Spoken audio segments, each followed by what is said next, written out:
Hello and welcome to the news on HOMEF TV. I am Kome Odomo. First, the highlights. HOMEF exposes the implication of industrial animal farming in Nigeria.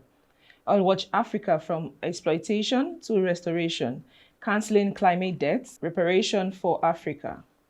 Forensic investigation, key to uncovering environmental damages in the Niger Delta. Now the news in detail. At a two-day stakeholder workshop, stakeholders, including academics, government officials, civil society representatives, local farming communities, journalists, and environmentalists from Nigeria and Kenya, deliberated on the threats of industrial food colonization through the entry of multinational meat corporations such as JBS into Nigeria. The latest alarm follows the impending establishment of 6 industrial farming facilities across multiple states and the planned investment of $2.5 billion by JBS in Nigeria. The stakeholders allege that activities of such corporations have been known to cause environmental destruction, massive deforestation, emission of over 70 million tons of greenhouse gases, human rights abuses, and tax evasion. They noted that industrial animal farming poses risks to public health, including an increase in incidences of zoonotic diseases, antibiotic resistance, food contamination, and the production of nutritionally poor food products. The Nigerian government has been tasked to take a precautionary look at the growing negative impacts of industrial animal farming on the country's food systems, environment, public health, and agricultural sovereignty. JBS is claiming that it will offer jobs to young people in Nigeria. That's good. But at what cost? Has anybody really looked into the figures and be able to understand and advise JBS that, yes, we welcome you, but we don't want a situation where our youths get jobs and we end up in a situation such as the one that Shell already put Nigeria through. So there is an experience. So we want to raise those issues. As we raise these issues against JBS, we are also saying we have solutions that can be considered. Currently, over 70% of the food that we consume, including here in Nigeria, is produced by smallholders. Why don't we invest and strengthen those systems and give them the opportunity to be more self-reliant? We think it's possible. In essence, put food sovereignty in the hands of Nigerians. What does that mean? The catch around security does not represent sovereignty. Sovereignty is about rights. Rights to make decisions. Right to decide what goes into your tummy, what does not go into your tummy. And we feel the food security posture that JBS seems to offer does not take that into account. And that is not fair. Yeah, for the government, have you really done your due diligence on this company? Have you made them to carry out, or you should carry out an environmental impact assessment? How would these plants affect the people, affect the communities when they are displaced, when their environments are contaminated, when their food is tainted and contaminated, when their water is polluted? Have you done that, our dear government? For concerned citizens, are you asking the right questions? For the farmers, how are you going to be impacted? Will you still be able to sell your meat when this big global company comes and starts establishing its meat processing company all over your communities, all over your villages? So we want to ask the right questions. I don't want people to say, oh, they've come again. We are not anti-investment.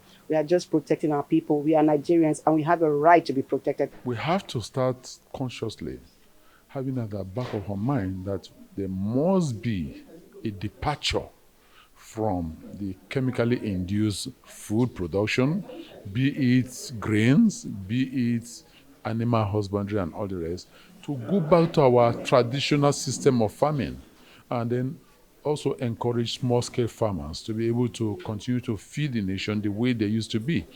If not, we'll be running into serious danger. The call is really for Nigerians to be involved in such decision-making processes, for Nigerians to engage, and for pertinent questions to be asked, and not just to be in a hurry to solve the challenge of food insecurity, but to also consider the implication of investments like this on Nigeria's food sovereignty. A communique at the end of the workshop tasked the federal government to revoke the approval granted to JBS, citing a documented history of environmental destruction that has worsened climate change and socio-economic disruption in local communities. The stakeholders also requested that the government reject industrial animal farming models that threaten food sovereignty. The federal and state governments must implement strict regulations on multinational food corporations, including mandatory accountability mechanisms, environmental safeguards, and protection of community rights against displacement and exploitation. Onome Etisiro for HOMEF TV. In a 2-day dialogue and training on the just energy transition using cultural tools to build community resilience organized by Health of Mother Earth Foundation, the training saw the leadership and people of the community issue a declaration demanding inclusive participation in Nigeria's energy transition process. Owewe community is an oil-producing community in Delta State's Niger Delta region, consisting of 7 clans. The community hosts significant oil production facility, but has suffered for decades from environmental degradation, health impacts, and economic marginalization due to extractive activities. The 7 clans of Owewe, which host OML 26 and the Iriemu oil field in Agbara Kingdom, have expressed deep concerns about being left behind in the global shift from fossil fuels to renewable energy. The major sources of livelihood for the people are farming, fishing, and menial jobs at the oil production facilities where they work as cleaners and messengers.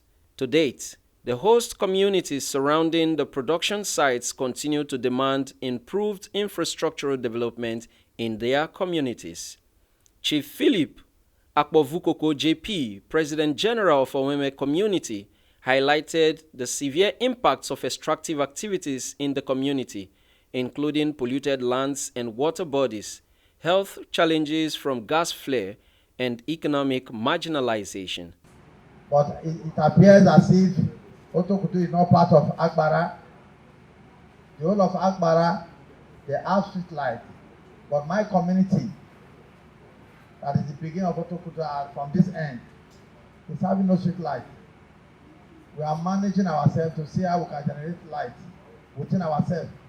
Instead of us to go into fighting, blocking of roads, we can use our traditional culture. That's our culture in fighting this our fights. I will say a big thank you to women for their teaching, for making us aware of things going on within our environment, the dangers of this gas flame and the rest to our heads. I will say a big thank you, and may God bless them.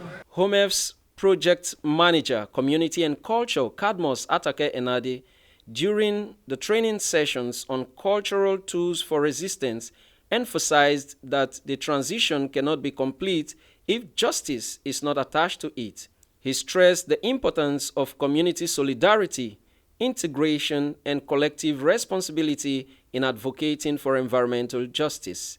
In the keynote address by Umar Iswaiko, in the topic, Dissecting the Just Energy Transition and the Community Roles in the Process, he urged communities to be part of the decisions on the Just Energy Transition process. The issue of Just Energy Transition, they have all seen that there is need for their members, especially the youths, to be trained to be able to fit into the new challenges that is coming. Because to them, oil has come, they feel oil is all what, and it will be there forever. No, there is a gap there that we need to bridge. I did some samples of what wellness can look like, and I danced with the women using our cultural tools, which is dancing, the cultural dance. And it was healthy because I asked the women, how do you feel? I said, some of you are already breathing. They said, yes. I said, it's still part of exercise for wellness. So using dancing skills is actually a great tool for wellness. The program itself has built the capacity of community members, engaging them, building their knowledge on what to ask for from communities, from companies, from these extractive companies. Now they know what to ask for. They know what is their right. They know the right thing to ask. They know how to engage and how to negotiate. And they also know that if these people is coming to our community, we have the right to know. If they are doing anything in our community, they are to carry us along. We are to be part of the process because it is our right. The meeting has been a successful one because the communities have been very cooperative and they understand the issues, though not all, but they have been able to analyze and put themselves together and promise that after now they would put themselves together and make proper demands to the corporate companies operating in their vicinities to ensure that they have lights and the gas flare is put off in their community. The community demanded that the government conduct massive sensitization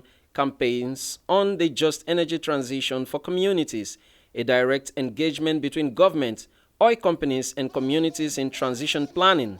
At the same time, pushing for prior and informed consent from communities before any projects. Stanley Egolo, HOMEF TV.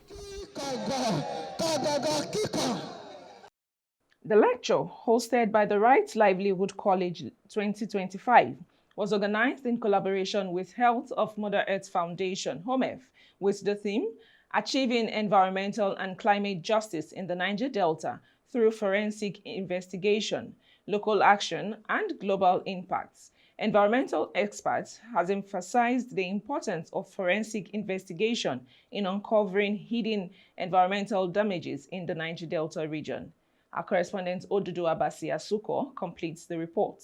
In his opening remarks, the Vice-Chancellor of the University of Port Harcourt, Professor Owunari Abraham Georgewill, emphasized the importance of finding solutions to environmental and climate justice struggles in the Niger Delta. He noted that the Niger Delta has been trapped in a cycle of extraction with little accountability, growth, equity, and wealth without wellness. Also in his keynote presentation, forensic architecture expert Tobechukwu Onwukeme revealed that over 1,223 homes have sunk into the Atlantic Ocean in the Awoye community of Ondo State. With a fire burning for 5 years off the coast, Onwukeme described the situation as a grave injustice and a great disgrace to Nigeria, highlighting the humanitarian crisis faced by affected communities. On his part, the Executive Director of HOMEF, Dr. Nimmo Bassi, emphasized the importance of forensic investigation in uncovering hidden environmental damage, saying, forensic investigation shows the close correlation between colonialism and the way resources are being extracted today. For decades, the Niger Delta has been trapped in a cycle of extraction with little accountability, growth, equity, and wealth without wellness. The people's voices have too often been silenced under the weight of corporate interests and complexities. Yet, it is here, at the intersection of environmental destruction and human resilience, that the demand for justice resounds most urgently. There are over 16,000 children in the Niger Delta die every year due to proximity to oil spills, gas flaring, and issues like this. And so I would urge, Nigerian government, these multinational corporations, to take action immediately, because as we speak, that 1,323 homes that are sinking, that is just a number that is of the recent data collection. Tomorrow, it might be 1,350, 1,450, 2,000, and in the future, that whole area of Awoye, of Ondo State, will be gone. Here in the Niger Delta, or in Nigeria generally, the method of forensic investigation is extremely necessary, because things that happened in the 50s, in the 60s, in the 70s, in the 80s may appear to be too far back in history that sometimes we don't even know the origin of the crisis we're in. And so this methodology is one that can unveil and show you what had happened before, so that nothing looks strange.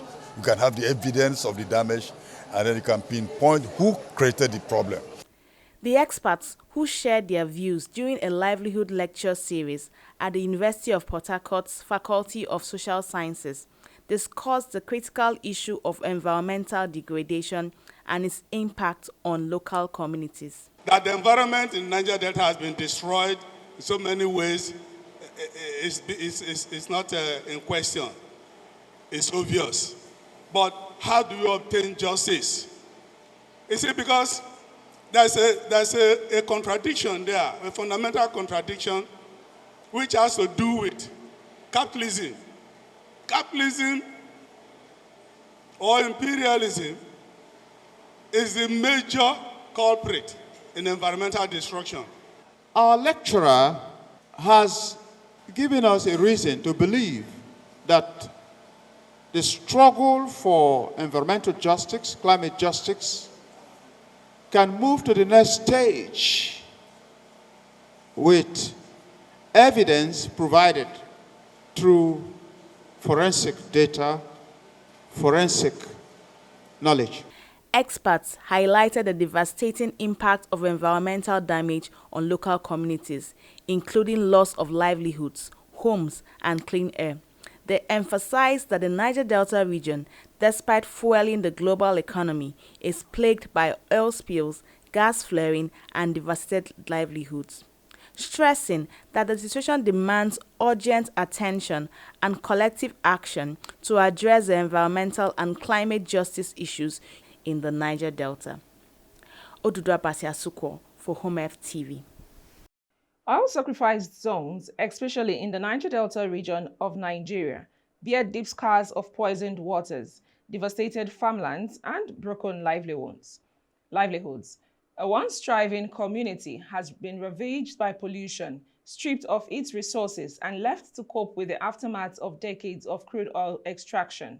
It was against this backdrop that Health of Mother Earth Foundation, HOMEF, convened its second edition of the School of Ecology on Recovering Oil Sacrifice Zones to equip communities with the requisite knowledge to slow down and ultimately halt the destructive activities of fossil extraction. Our correspondent Esili Ojanelo completes the report. The school session was focused on investigating the origins of the sacrifice zones, which were born from extractivism and colonialism. Different instigators led participants to examine various themes related to sacrifice zones and their connection to colonialism and extractivism, as well as other relevant topics. Discussions on the spread of extractivism and dependency, as well as in-depth explorations of issues such as halting the blight on African deltas, the legal pathway to restorative justice, ecological monitoring, and breaks on sacrifice and transformation acceleration in Nigeria, as outlined in the INDAC manifesto, charged this session. The people's call is clear: remediation, reparation, and restoration. I've been part of initiatives like this in the past, and then one of the things that has been most difficult to do is to actually sustain that link. They don't need to come back to the school, for instance, but how do we actually build a movement around the school and around the participants so that this becomes like a school for those activists in the movement? And so even when they are done with this, and there's a way in which their progress is tracked, they remain in touch with one another, and then because that's the way that whatever it is that they are learning and gaining can then actually become transferred into the struggle and then amplify our processes and the voices. Yeah. I'm happy this is happening. These young people are going to carry the story and we'll work with them.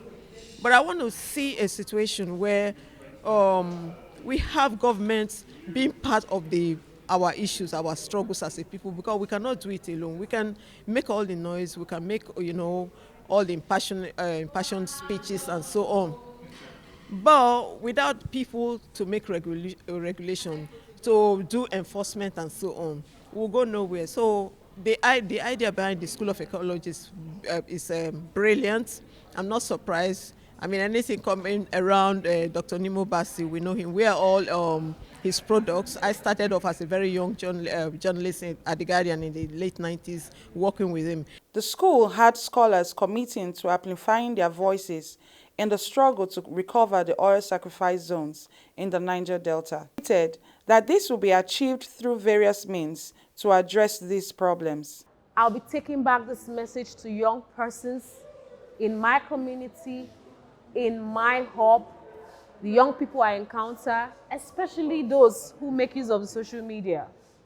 I want you to join your voices and let us talk about how we can do well without extractivism. The school also featured class activities where scholars worked in groups and mapped out the different oil sacrifice zones in the Niger Delta, identifying the degradation points, affected communities, restoration ideas, and ecological recovery potentials that these zones hold. Gift Esele Ojianelo, HOMEF TV. We'll go on a short break, and when we return, we will see how Africa can decolonize the food system, which is a time to call for the ban on GMOs. Stay tuned. Tell community stories. We stand to decolonize false narratives and promote narratives and ideas that heal our land. We propel the just transition.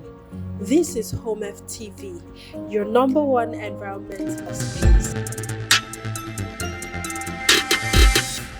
Welcome back. Nigeria stands at a critical position in its quest for food sovereignty, with experts warning that the introduction of genetically modified organisms, GMOs, poses a significant threat to the country's agricultural system and food sovereignty. At a national symposium on GMOs organized by Health of Mother Earth Foundation, HOMEF, the call was made for the outright rejection of GMOs, with decolonization of Nigeria's agricultural system being the standpoint. Our correspondent Onome Etisoro completes the report. The introduction of GMOs in Nigeria is a result of a flawed governmental approach that prioritizes the interests of corporate entities over those of local farmers and the environment. The National Symposium on GMOs reveals that more than 25 varieties of genetically modified crops have been approved for use in Nigeria since 2015, when the government passed the National Biosafety Management Agency Act. I know how to measure it. When you grow conventional varieties, it's mixed cropping. So you cannot say 1 hectare of cassava is giving this amount of cassava or gari. You have to count the okra and the corn and the ugu that was grown on that part of land. But if it's GMO and groundnut, thank you, maybe even plantain. But when it comes to GMOs, they plant GMO, it's only GMO. So they tell it's producing more than the other one, it's a lie.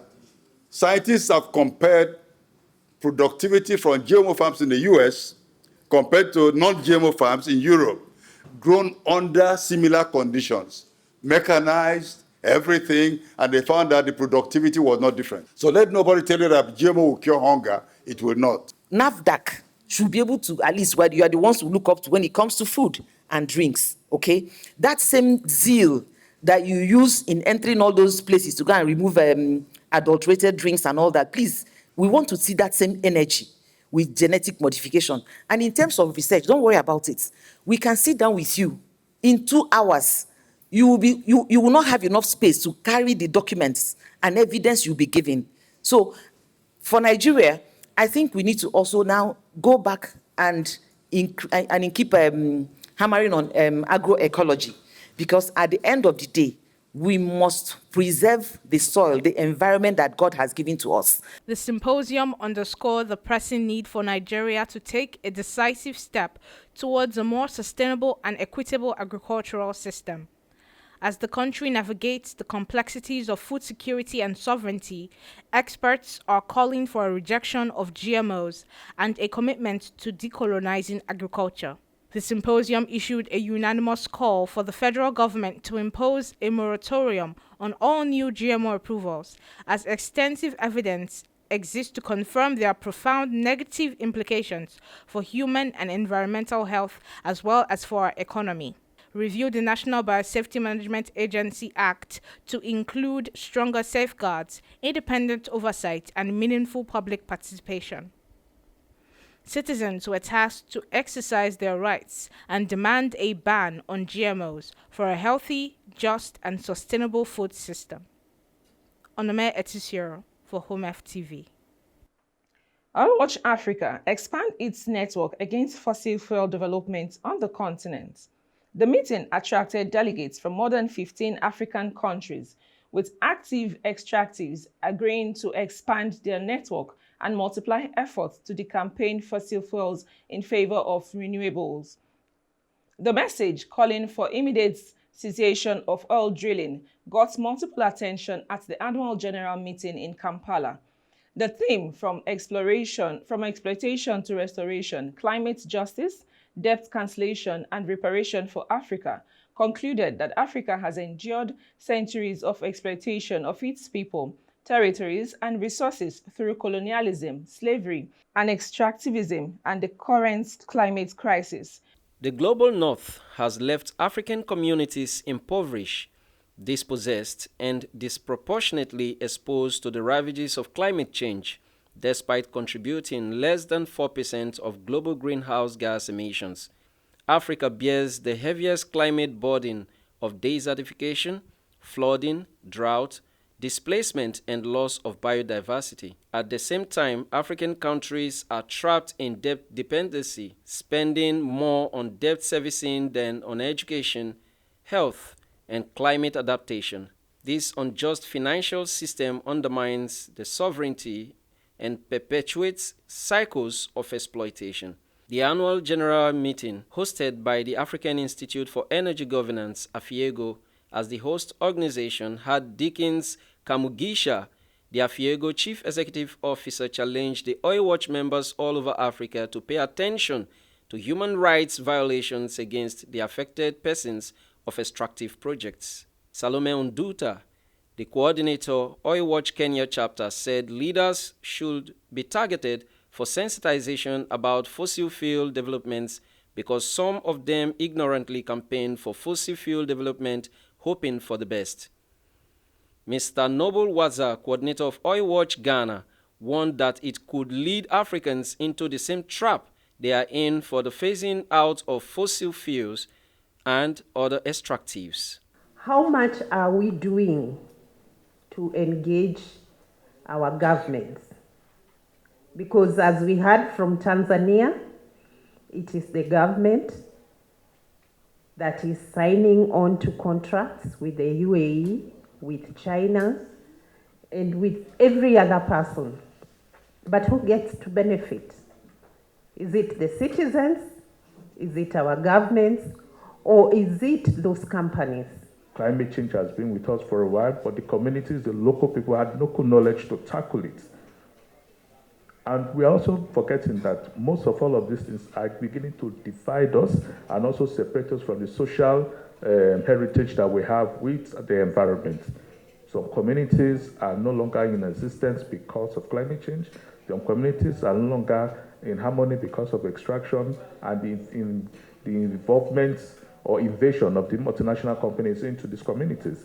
And that has eaten deep into the fabric of our African thinking that without the dollar, we believe that development cannot happen. I think that narrative is false. Desmond Assar, the Oil Watch Africa coordinator for South Africa, called upon all their members to stand in solidarity to repulse oil companies that he said are increasingly damaging the planet without accountability. The conference and annual general meeting discussed numerous issues ranging from the payment of damages to risk foreseen in energy transition campaigns that some African leaders have begun adopting using a foreign design template. Stanley Egolo, HOMEF TV. And that's the news on HOMEF TV. Thank you for staying with us. I am Kome Odomo.